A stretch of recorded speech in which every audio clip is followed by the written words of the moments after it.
Hi, I'm Susana, and this is the Susana Gibb Show. About Joe T. Garcia's.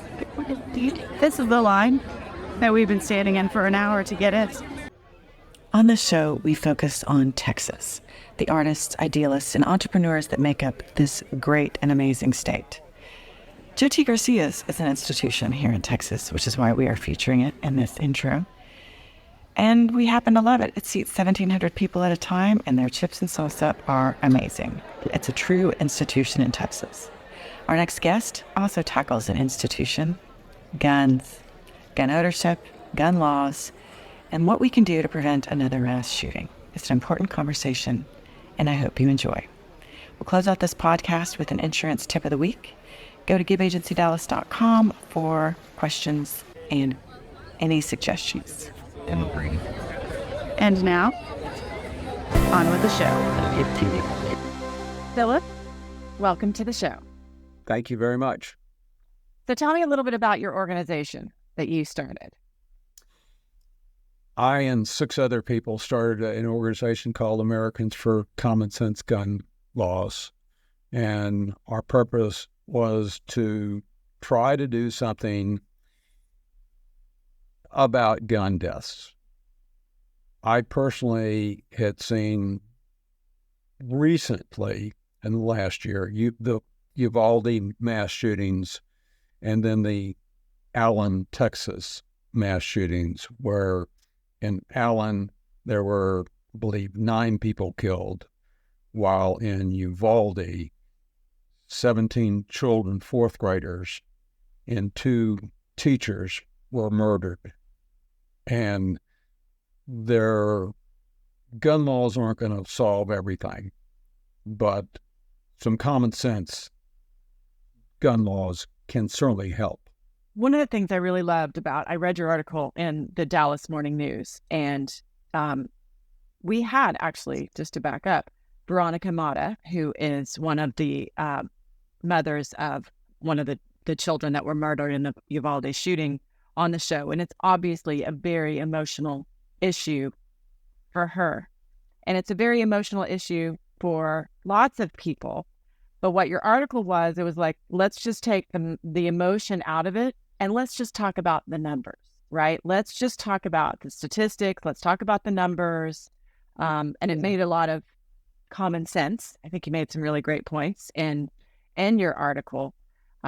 And it is a lot of stats. And you can totally see that you're a CPA by trade because you're working in the numbers. And the numbers tell a story. I've always heard that from CPAs. The numbers tell a story. And so let's talk about some of the numbers that you found. Right. In your article. When I prepared those statistics, I started off with a base of the most recent statistics that I could find, which were 2021, and I went back to 2014. So a 7-year period of time. And I looked at also what did the population do during that same period of time. It has a measurement that the population was up 4.7%. So if you're looking at soup cans, then the number of soups should have grown by 4.7%. Well, when you look at gun deaths, and the first thing you look at is suicides by guns, suicide by gun death was up 23% over that 7-year period of time. So that's an alarming number because instead of going up by about 5%, it was up almost 5 times as much. So more people are committing suicide. Then if you look at total gun deaths, we went from killing about 33,000 people a year to 48,000 people a year. Every single year, 14,000 additional people, and that's a 48% rise when we should have, again, only had 5%. So a significant increase in gun deaths. And then if you just look at the number of gun deaths for children under 19, that statistics is up 87%. Now, the U.S. is second only to Brazil in the number of total gun deaths. I think they kill about 50,000 people while we kill 48,000 people. Oh my. And in regard, there's a statistic as to the number of guns per deaths per 100,000 so that you compare apples to apples. Our number is 14.5 people die every year out of every 100,000. And the only countries that really exceed this 14.5 are the countries around the Caribbean and in South America. Those are the countries that have higher gun death rates than we do. We far exceed the number of gun death rates for most of the industrial population. I also found interesting that stat about the 9 days surrounding the 4th of July. Yes, it was interesting. As I wrote this thing, I picked up a quote that said there were 20 mass shootings, 26 deaths, and so many people. And the editor of the Morning News wanted to get my source. Frankly, I couldn't find it. So I did find a source that lists every single shooting day by day of mass shootings in this country. A mass shooting is any time you have 4 or more people injured or killed. I found in that 9 days surrounding July 1st, there were, I think 39 and actual shootings, or 38, 35 or so that were killed, and almost 200 people were injured in just that 9 days. So this number of mass shootings has become so large, so often that we're getting numb to it all. Will you talk a little bit about the statistics you found relating to the states that had the highest amount of guns versus the death statistics? Yes. What I had done in doing this editorial is I looked at the most safe states, the 10 that have the lowest gun death rates, and the 10 that have the highest gun death rates. And often I have heard, and maybe many others have, that the only way to stop a bad guy with a gun is a good guy with a gun. So you would think a state that is a lot of citizens have guns would be a safe state, such as Mississippi and Louisiana, where both of them about 56% to 60% of their citizens have guns. But their gun death rates are 70% higher than the national gun death rates. In other words, I believe Louisiana, on average, kills 29 people out of every 100,000 versus 14.5 nationally. And Mississippi is at 33%. Those numbers actually exceed those countries, some of those countries in the Caribbean that I talked about, as far as being a dangerous place. So it doesn't appear to me that arming everybody is the answer. And that has been what I've seen is seemingly the approach is let's arm everybody. And maybe that does save some lives, but it doesn't appear to be doing that. So according to these statistics, the states with the highest percentage of gun ownership also have the highest statistics of deaths, correct? Yes, correct. Absolutely. So some of the high ones, for example, that you found, it looks like you mentioned Mississippi. Wyoming has 66% gun ownership and 26 people die out of 100. Mm-hmm. Where is Texas on this list, actually? Texas is, I believe, it's running a little bit high. It's in the middle of the pack of the 50 It's a little higher. I believe it's 15.5 versus 14.5 as far as the number of gun deaths. So we're a little bit worse than average, but we're still average. We're still killing 4,600 people a year in Texas. Do you know the percentage of people in Texas who own guns? No. I know that it's going to be in the high level. Okay. And I mean, there's a lot of homes. I would assume so. We have an open carry here. So, yeah. Oh, I see it. It's 45%. 45% of the people in Texas own a gun. And I just had to scroll down to your map and then I could see it. So, yeah, 45, the statistic was 45% of people in Texas do own a gun.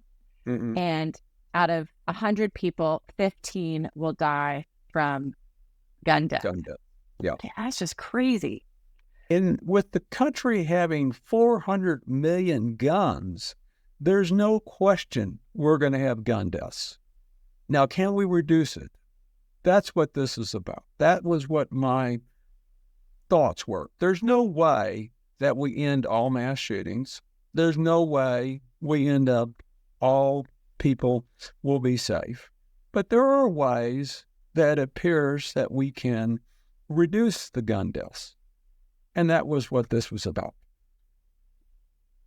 Now, what are some of the ways that you think would reduce the gun deaths or that you've seen or from other states? Well, again, what I did was I did a chart.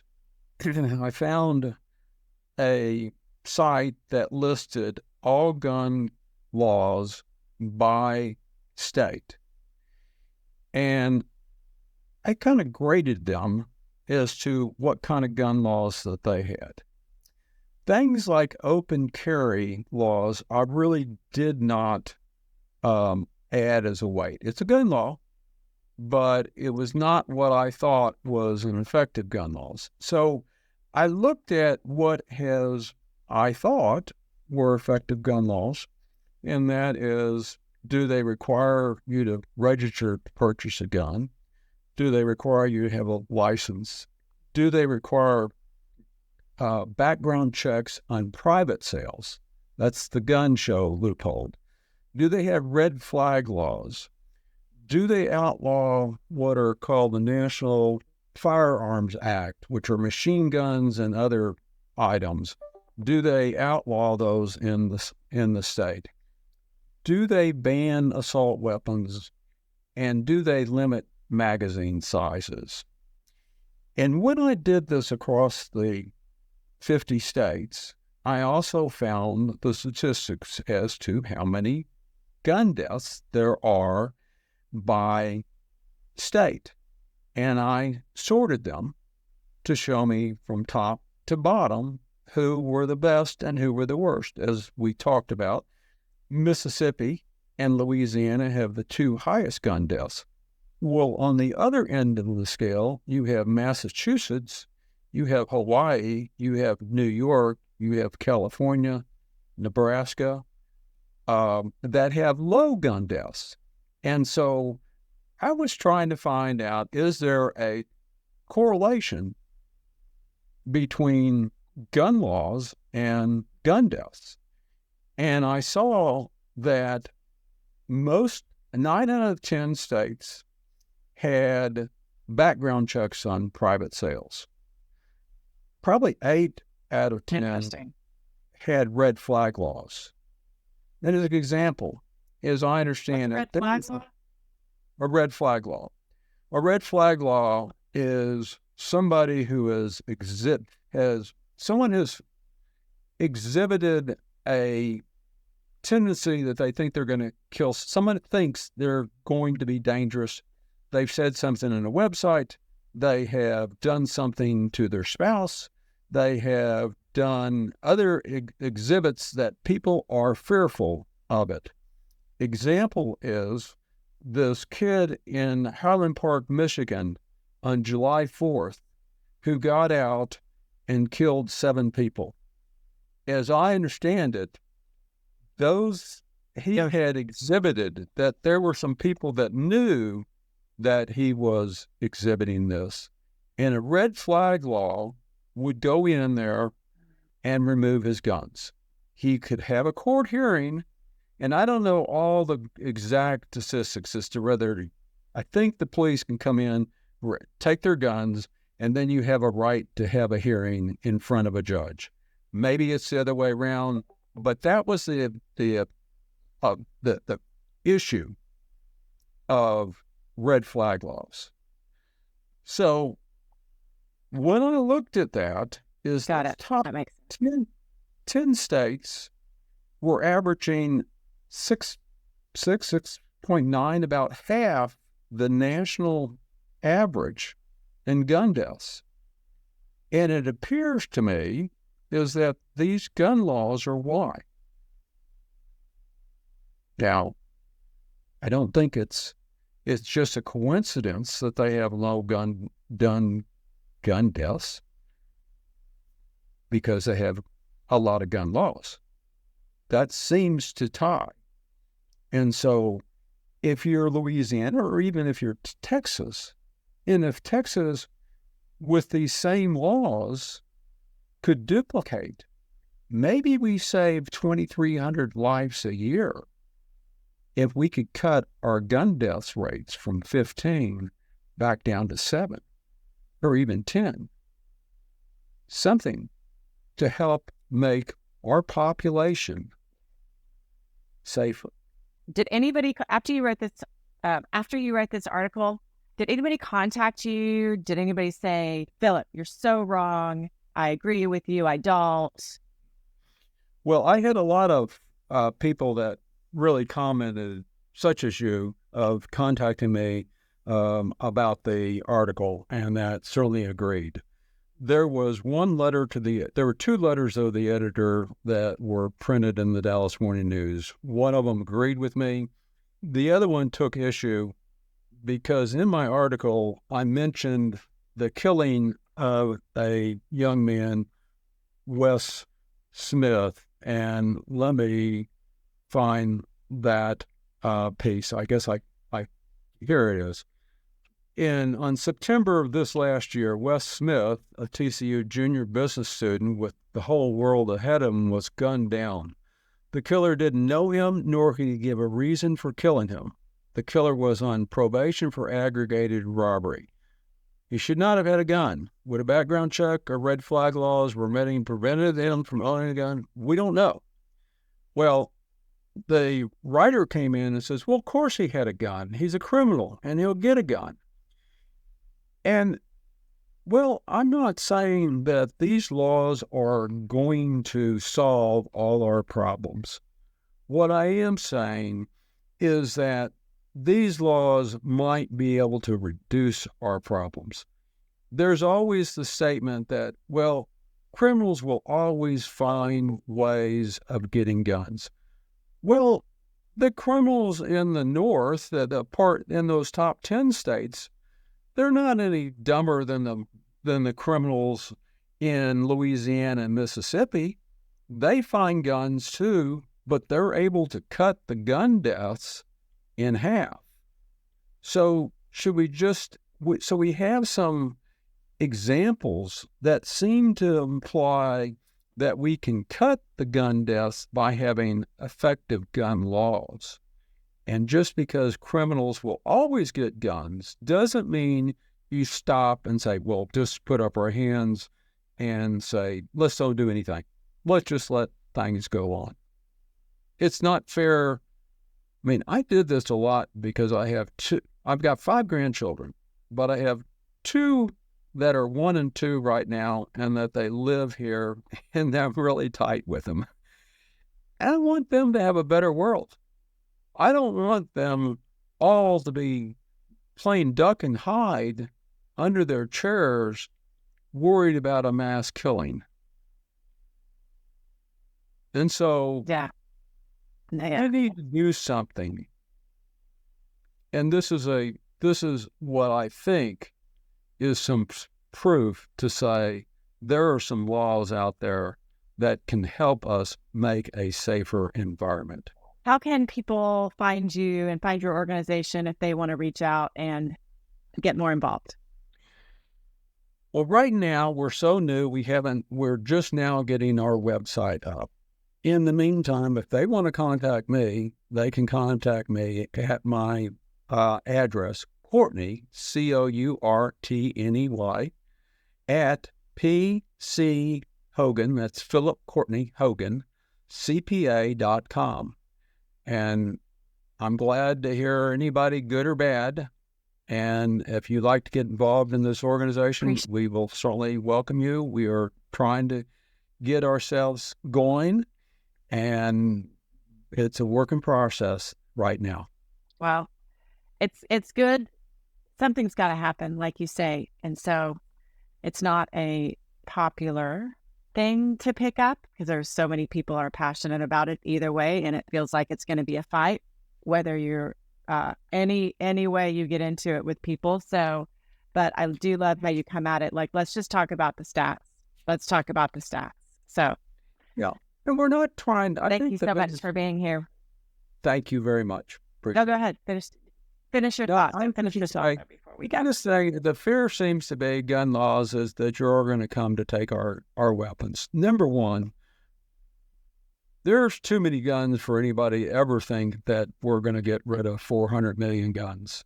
But number two, that's not what we're trying to do. We're trying to have less bad guys make it harder for them to get hold of guns.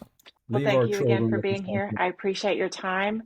I'm going to stop the recording, but hang out with me for a minute, okay? Okay, thank you. We hope you enjoyed the discussion about common sense gun laws. And now your insurance tip of the week. If your home and auto carrier is still writing business in the state of Texas, A, count yourself lucky. B, do not go into cancellation for any reason. They may not reinstate you this time. Thank you so much for being here. Please connect with us at gibbagencydallas.com. And that, as they say, is the end. We'll see you again next week.